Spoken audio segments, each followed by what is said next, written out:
Əziz möminlər, danışan öncə özünə, sonra siz dəyərli insanlara və bütün məsul insanlarımıza və simanızda doğma əziz xalqımıza, millətimizə Allah sevgisi ilə, Allah qorxusuyla, halal və haramlara, məsumların qoyduğu qaydaya əsasən ciddi riayət etməklə və bir gün uca Allahın qarşısında hər bir niyyət və əməlimiz üçün hesab verəcəyimizi unutmadan, bundan sonra qalan ömrümüzdə salih əməllərin sahibi olmağı arzu, dua, nəsihət və dəvət edirəm. Qoy böyük yaradan hər birimizi bu yolda sabit qədəm qərar versin. Mah-ı Mühərrəmin içindəyik, əza günlərimizdir və məlumunuzdur ki, biz baş vermiş Kərbəla faciəsinin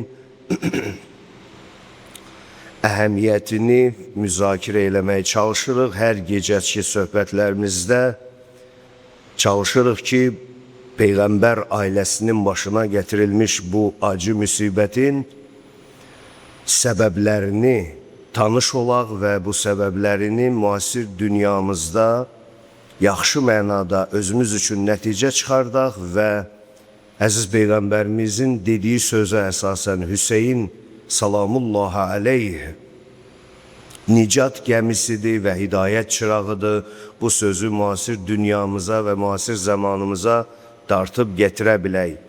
Belə ki, Seyyid-ü Şühəda aleyhisselamın şəhadəti onun əslində ilahidən ona verilmiş böyük bir rütbənin cəmiyyət tərəfindən həzm olunmamasıydı. İmamət insan üçün, insanlığın hidayəti üçün qərar verilmiş ən ali insanlıqdır. İmamət olmadıqdan sonra insanın ilahi iradədən xəbər tutması tamamilə imkansız olur və beləliklə sərgərdan qalar insan. Nə hidayət bilməz, nə Allahın istəklərini bilməz və demək olar ki, insanın həyatı tələf olar. Həm dünyası, həm axirəti tələf olmuş olar. Əziz Peyğəmbərimizin sözü ümmət üçün qanundur. Yəni, inancılı insanlar üçün qanundur. Onun kəlməsi Allahın istəyinin aynasıdır. Belə başlayır o tərtəmiz nəfəsin sahibi cümləsinə. Mali ərə hubbəd dünya qəd qələbə əla kəsirin minən nas. Niyə mən belə görürəm, niyə mən belə bilirəm, niyə belə görür gözlərim, ruhum niyə belə görür ki, dünya məhəbbəti insanların çoxunu öz ağuşuna alıb.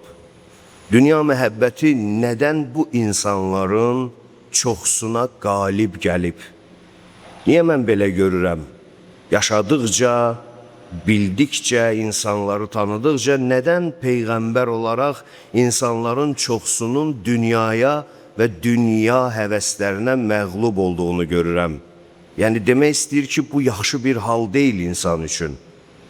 Dünya məhəbbəti insanın xətalarının başında dayanır.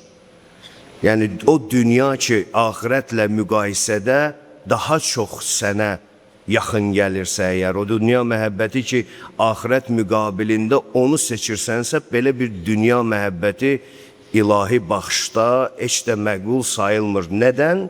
Çünki hədəf dünya deyil ona görə. Əbədiyyət deyilən bir həqiqət yatır insanın görüntüsünün arxasında. Əbədiyyət deyilən bir aləm var qarşıda bizi gözləyir. Onun üçün dünya məhəbbəti həmin əbədiyyətlə təzad təşkil eləyəndə nə ilahi tərəfindən, nə seçilmişlər tərəfindən məqbul sayılmır. Rəs-i kullu xətiə hubbud dünya.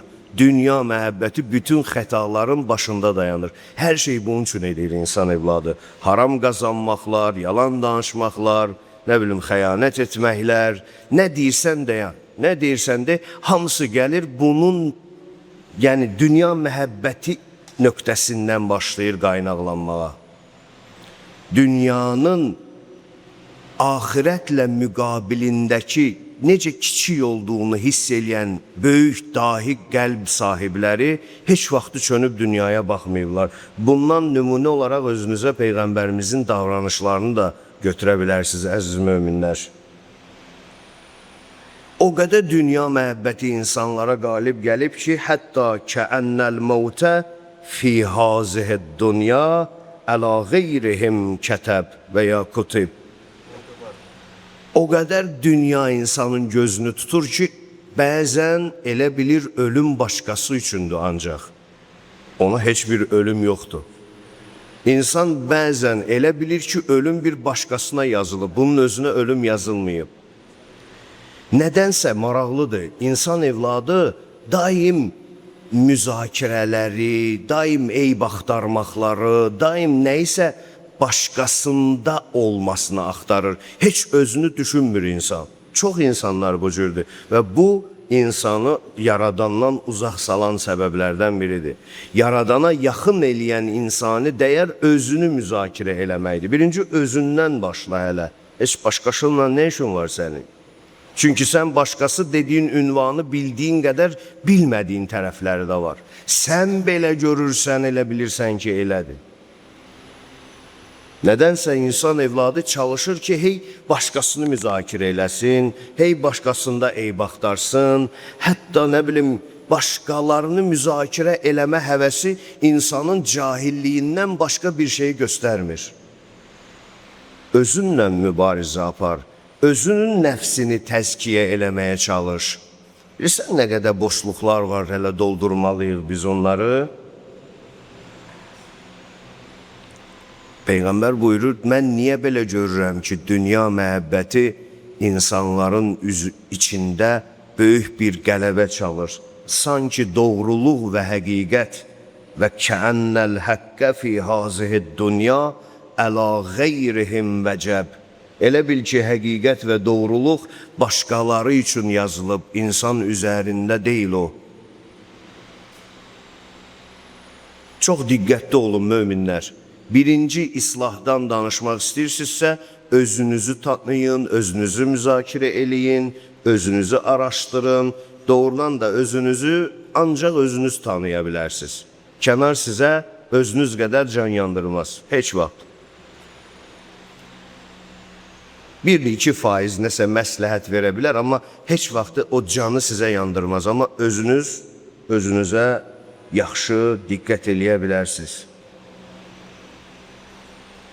Niyə mən belə görürəm, Peyğəmbər deyir ki, bir ölüm xəbərini eşidən insan elə birinin səfərə getdiyi qədər təsirlənir ondan. Heç özünü onun yerinə qoya bilmir.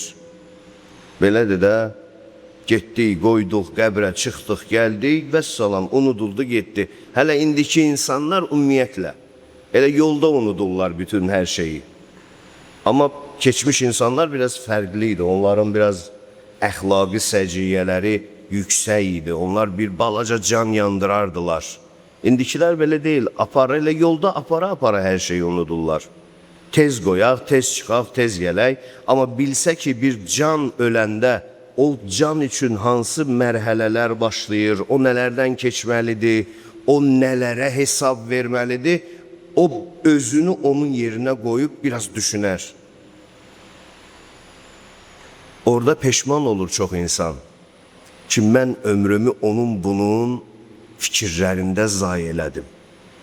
Bir dəfə olan böyük ömür neymətini kim nə deyər deyə heç elədim getdi. Bax, insan evladı o çiyində gedəndə, o da qismət olarsa əgər, orada bunu da anlayacaq. Bu cümlələr bizim həyata düzgün baxmağımızı təmin eləmək üçün var. Peyğəmbərin xütbələri, imamlarımızın mübarək kəlmələri, bu cümlələr hamısı bizim həyata doğru dürüst baxış formalaşdırması üçün var. Başqa bir şey üçün deyil, bu bir vaxt keçirmək deyil, bu necə deyim, bir məclis idarə eləmək deyil, bunlar həyat istiqamətidir. Bunlar dəfələrlə demişik ki, Peyğəmbər kəlməsi insanın dünya və axirətinin və bu iki aləm arasında olan bağlılığın qanun vericiliyidir. Bizə burada başa salmaq istəyir ki, özünü birinci diqqət mərkəzində saxla. Birinci növbədə özünü saxla diqqət mərkəzində. Başqalarının davranışı səni özünə unutturmasın. Kaş deyir Peyğəmbərimizin sözüdür. Kaş deyir öndə gedənlərinizin halından özünüz üçün bir nəticə çıxarda biləydiz. Kaş onları görəydiz, onlardan moizə əldə eləyə biləydiz. Ən deyir, dəyərli, danışmayan vaiz deyir hədislərinizdə ölüm həqiqətinə. Danışmır, amma susqunluğunda bir moizə var. Yəni, girirsən qəbir ziyarətinə, görürsən ki, heç bir yatan orada səs eləmir, səsi çıxmır, amma sükutuyla nəsə demək istəyir sənə. Onu başa düşən insanlar təəssüf ki, çox az olur. Niyə? Dünya məhəbbəti imkan vermir. Dünya ehtiyacı, dünya zərurəti, buna heç bir ehtiyac, heç bir zəmin yaratmır insanlar düşünsün. Və maraqlı burasıdır ki, nə etmiş olsaq, onunla özümüz qarşılaşacağıq. Bizə qayıdacaq hər bir şey, başqasına heç bir təsir eləməyəcək. Zəifliyim, iman yüksəkliyim, nə olur olsun, hamısı birbaşa nəticədə mənim özümə qayıdacaq. Çox dua eləyin böyük Allahın hüzurunda və səmimiyyətlə dua eləyin. Şübhə ilə yox, tərəddüdlə yox, nə bilim, içinizdəki pis hisslərlə yox, İraq üzvünüzdən. Təmiz, saf. Vallahi o elə sirlərin, elə həqiqətlərin üstünü açmaq qüdrətinə malikdir ki, ağlınız donar Allahın qüdrətinin qarşısında. Heç vaxtı onun gücünü kiçimsəməyin. Heç vaxtı onun böyüklüyünü öz istəklərinizdən sonraya saxlamayın.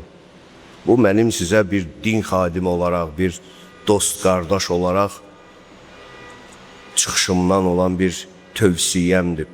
Özümə də bu sözləri nəsihət eləyirəm, özümə də bu cümlələri tövsiyə eləyirəm. Kərbəladan nümunə götürəcəksinizsə, birinci elə bu tərəfini götürün ki, nə eləmiş olsalar da belə Mövlamızın içindəki ilahi sevgini ondan ala bilmədilər. Heç nə ilə onu büdrədə bilmədilər. İnsana ən ağır olan yaxını və əzizi və balası ilə imtihan olunmadısa, o belə Seyyid-i Şühədanın içində olan ilahi sevgiyə qətiyyən zərrə qədər ziyan vura bilmədi. Bunu bu tərəfini nümunə götürün İmam Hüseyin əleyhissalamla.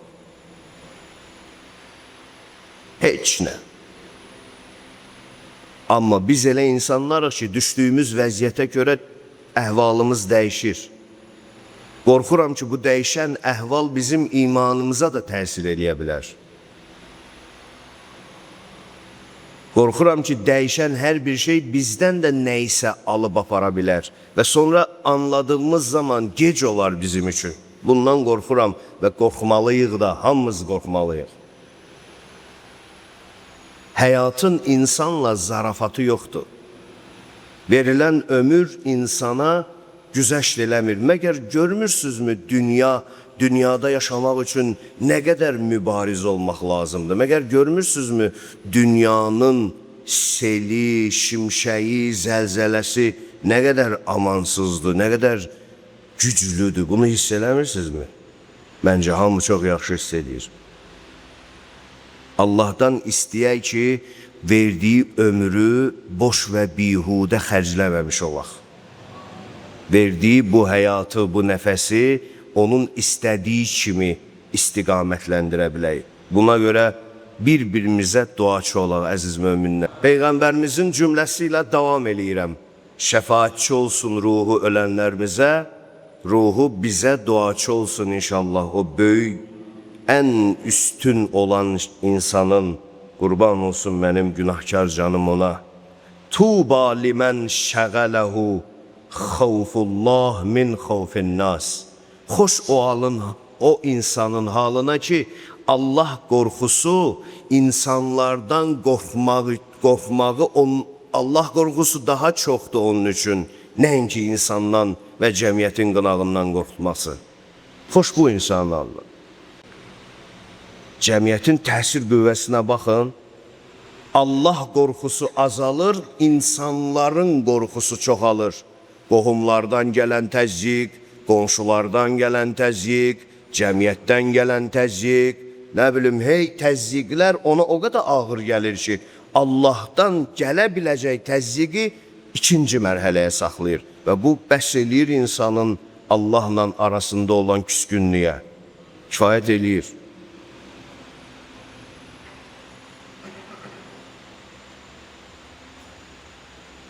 10 nəfərdən 9'unu mən bacarıqsız gördüm. Qonşular bunu danlamasın deyə həqiqəti utdu, yalan danışdı. Bilsəydi ki, bir doğru olan budur, bunu bildikdən sonra kimsə onu danlayacaqdı deyə, danlanmasın deyə Allahın adına yalan danışdı. Həqiqəti örtbasdır elədi. Əzabdır bu. Və bu adam əzabı görəcək mütləq. Mümkün deyil ki, biri Allahı təxirə salsın və xoşbəxt olsun. Bu mümkün deyil. Həyatın qaydası budur. Mənim bir dənə sevdiyim hədis var. Bunu necə deyim? Qulaqda deyir, sırğa eləyin. Dədələrimizin belə bir sözü var idi bizə. Deyirdi ki, bu söz qulağında sırğa olsun. Bax, bu sözdə onlardan biridir. Yoxdur elə bir izzət ki, zillət gəlməklə zillətə çevrilməsin. Yoxdur elə bir zillət ki, izzət gəlməklə o zillət aradan getməsin. Mümkün olan şey deyil. Həyatın qaydası budur. Sən əgər Allahı kənara qoyacaqsan, həyat özü qisas alacaq səndən. 5 gün o yana, 3 gün bu yana alacaq. Elə bilirsiniz ki, bugün imamımız qeybdədir, bugünə qədər ən müqəddəslərimizi öldürüblər, bugünə qədər insan azad düşünür özünə, elə bilirsiniz Allah çəkilib kənara, buraxıb öz başına, hər şey onun ədalətidir, dostum, hər şey. Sənə uzaqdan negativ görsənən vəziyyət belə onun ədalətinin tələbidir. Ədaləti tələb eləyir ki, o belə olsun. Sən həqiqətləri bilmədiyin üçün vəziyyəti də görə bilmirsən. Hər şey onun ədaləti. Deyir, zamanı, dövrü təhqir eləməyin. Çünki onun müdəbbiri, dövr etdirəni Allah özüdür. Yəni, indi dövriyyənin özü də Allahın nəzərindədir. Bir şey olursa, mütləq ədalət onu tələb eləyir. Biz elə bilirik ki, yox, bunun planları dünyanı idarə eləyir. Biz elə bilirik ki, yox, bunun, nə bilim, düşüncələri, bütün kainat aləmini o idarə edir. Xeyr, hər yanı idarə eləyən Allah Teala'nın özüdür. İnsanların da davranışına görə ondan cavab gəlir insanlara. Mənfisi, müsbəti, yaşamı, ölümü, sağlamlığı, xəstəliyi, varlılığı, kasıblığı, nə varsa hamısı ondan gəlir. Amma əməlin sahibi bizik, müəllif özümüzük. Biz eləmişik onu çünki. Tuba limən şəğələhu xovfullah, ən xovfin nas. Xoş o insanın halına ki, Allah qorxusu insan qorxusundan üstün gəlir onun üçün. O birinci Allah'dan qorxur. Kim nə deyir desin, onu tərpətmir. Dözür buna. Peyğəmbərlərin, məsum insan, imamlarımızın yanında belə insanlar az olmayıb, tarixdə nümunələr çoxdur. Cəmiyyətdən eşitdiyi ağır cümlələri dözüb, amma həqiqəti heç vaxtı ayaq altında əzməyib. Ona görə onlar əbədi yaşayıblar, bugünəcən dillərdə dastandılar. Hansı birimiz qalacağıq dillərdə? Heç birimiz. Unudulub gedəcəyik qara torpağın altında. Amma görürsünüz, əsrlər keçir, o həqiqi insanlar dillərdə yaşayır, danışılır, nümunə olaraq təqdim olunur. Allah böyükdür, böyüklüyü ilə özü dünyamızı, ahirətimizi abad eləsin inşallah. Xoş o adamın halına ki, dünya qazancını təmiz eləyib, təmizdən qazanıb. Yaşamaq üçün lazım olan bütün ehtiyaclarını təmiz, pak əldə eləyib. Və başqa bir ciddi göstərici. Gizlində özünü islah edib, aşkarda əməllərini gözəlləşdirib. Bu gizlin aşkarlıqda böyük bir imtihandır ya dostlar, yadınızda saxlayın. Yadınızda saxlayın, çox adam var ki, bugün özünü gizlədir. Çox adam var. Çox insanlar var ki, bugün özünü gizlədir, öz səhvini gizlədir, öz yalanını gizlədir, öz xəyanətini gizlədir, öz nəfsini gizlədir. Amma sən onu bu cür görürsən, amma o tək qalanda bu cür deyil əslində. Çox adam özünü gizlədir. Qorxulu ayə deyir, yevmə tubləs sərair. Allah deyir, o günü sir içdə olanları çıxardacağım çölə. Qorxulu ayədir. Kimin nə üzü çıxacaq? Ax, ax, ax, ax. Yəni, həqiqəti çıxacaq üzə. Xoş o adamın halına ki, o qədər səmi və dürüstdür. Onun içi çölə çıxanda da onun qorxusu olmayacaq. Çünki hər şeyi şəffaf və təmiz eləmişdir. Nəyəsə xatir rəngə boyamamışdır. Mömin belə dürüst olmalıdır. Bax, Peyğəmbər görün bizə nə deyir? Meyardır da, bunlar insanın ahirətdə xoşbəxtliyinin ölçü meyarıdır. Deyir, gizlində olan halını, axı insan əslində ikidir, tək deyir. Bir mən indi sizlərə, bu mənim bir tərəfimdir. Bir də var sizdən sonra tək olanda bir mən varam, o da bir başqa adamdır. Bu tək mənə aid deyil, hamımız eləyik. Yəni əslində biz hardasa rol oynayırıq. Hardasa. Hardasa biz iki tirəli oluruq, iki davranışlı oluruq. Hardasa biz iki cür ifadə eləyirik insanlığımızı. Ağır imtihanlardır bunlar. Ağır imtihanlardır. Gizlinliyində olan şəxsiyyətini islah eləyən, aşkara çıxdığı zaman gözəl əxlaq göstərmək Peyğəmbərin mübarək kəlməsindəndir. Bu cümləni bilirsiniz nə vaxt demişdi? Son həcdən qayıdıb vətənə gələndə ravi deyir ki, biz Peyğəmbərimiz dəvənin üstündə gördük, onu salamladıq. Salamladıq, ondan bir söz istədik. Bizə bir nəsihət elə, bir moizə elə, bizə bir cümlə denən. Bax deyir, o dəvənin üstündə otura-otura Peyğəmbər bu sözləri bizə dedi. İmam Sadiq əleyhissalam buyurur, mərhum Kuleyni yazır, Allah qurban olduğum o nəfəsləri həmimizə duaçı eyləsin inşallah. Vəstəqamət xəliqətəhu. Və bir də öz varlığını, yaradılışını düzgün istiqamət versin. Yəni, düz yaşasın həyatda. Bilsin ki, necə yaşamaq lazımdır. Bilsin ki, insan necə yaşamalıdır. Düzlük hardan axır keçir. Bunu bilmiş olsun. Kərbəla da bu cəhətdən böyük bir nümunədir. İmam Hüseyin əleyhissalam da həm şəhadəti ilə, həm həqiqəti ilə, imaməti ilə bütün bəşərə məhz elə yaşamaq istiqamətini təlim eləyən böyük imamımızdır. Onun əza günlərindəyik. Allah şəfaətini ölənlərimizə çox görməsin. Allah Teala əzadarlığımızı qəbul eləsin.